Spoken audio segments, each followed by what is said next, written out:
উইকেন্ডে যদি বাহিরে না যাই তাহলে কিন্তু আমার একদমও ভালো লাগে না। সেজন্য আমি প্রিয় মানুষের সঙ্গে চলে গেলাম কফি খাইতে কফি শপে। তো হ্যালো এভরিওয়ান, আসসালামু আলাইকুম। সবাই কেমন আছেন? আশা করি সবাই ভালো আছেন। আমরাও আলহামদুলিল্লাহ অনেক ভালো আছি।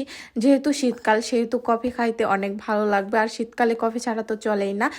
যাই হোক, আমরা চলে গেলাম আমাদের বাসার পাশে ছোট একটা কফি শপে। ছোট বলা যায়, যেহেতু এটা ছোটোখাটো শহরের কফি শপ, সেহেতু কফি শপটা মার্শাল্লাহ অনেক সুন্দর ডেকোরেশন। তো কোরিয়ানরা যেহেতু কফি খায় সচরাচর, সেহেতু ছোটোখাটো শহরে প্রচণ্ড কফি শপ থাকে, মানে বেশ কয়েকটা কফি শপ থাকে। তো আমরা কফি শপে গেলাম। কফি শপের ডেকোরেশনটা দেখেন, মার্শাল্লাহ অনেক সুন্দর। তারপরে এখানে গিয়ে কফি অর্ডার দিলাম। তো সেখান থেকে বললো যে আর কিছুক্ষণের মধ্যেই মানে কফি শপটা বন্ধ হয়ে যাবে, আপনারা চাইলে বাসায় প্যাক করে নিয়ে যেতে পারেন। আমরা বললাম না, আমরা এখানে বসে কিছুক্ষণ খাবো, তারপরে চলে যাব তাড়াতাড়ি করে। তারপরে ওখান থেকে আমার একটা ছোট মেশিন দিয়ে দিয়েছিল যে কফি তৈরি হওয়ার পর এটা বেজে উঠবে। এর আগেও কিন্তু একটা ভিডিওতে আপনাদের দেখাইছিলাম যে একটা কফি শপে গিয়ে এরকম দিছিল, ওটা কিন্তু আলাদা। তারপরে এখানে কফি নিয়ে চলে আসলাম।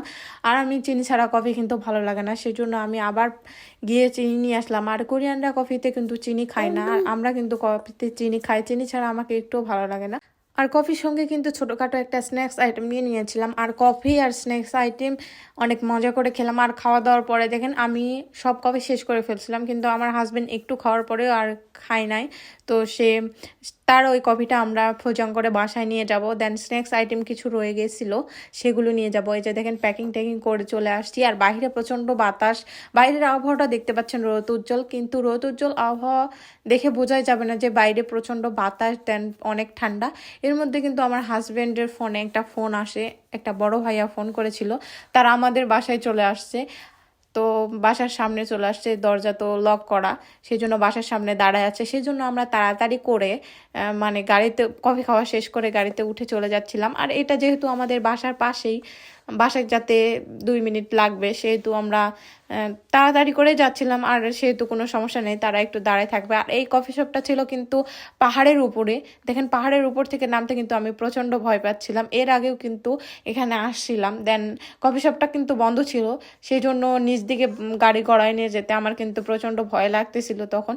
আর যাই হোক, আজকের ভিডিওটা আপনাদের কেমন লাগলো অবশ্যই আপনারা কমেন্ট করে জানাবেন। যদি ভালো লাগে থাকে আপনারা অবশ্যই শেয়ার করে দিবেন। আর আমি পছন্দ করি, আমি ঘোরাফেরা করতে পছন্দ করি, আর সেই ঘোরাফেরার ভিডিওগুলো আপনাদের সাথে শেয়ার করতে পছন্দ করি।